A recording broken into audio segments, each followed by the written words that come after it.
Փողոցով քայլելիս հայտնաբերեցի այս կոտրված հայլին, ճաղերին հենած։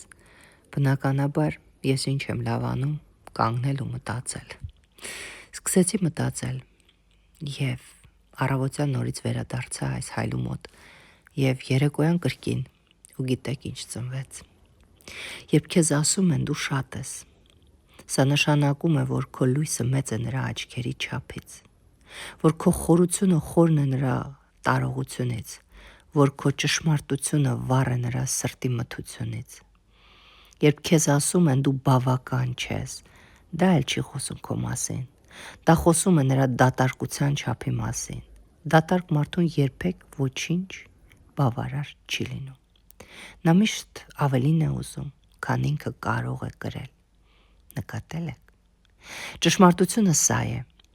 կոտրված հայլին չի կարող քեզ երբեք ամբողջական արտացոլել։ Այնպես որ կոտրված հայլու մեջ մի փնտրիր քո ամբողջական արտացոլանքը։ Քո ամբողջությունը գոյություն ունի միայն այնտեղ, որտեղ հայլին ամբողջական է։ Մտածեք այս մասին։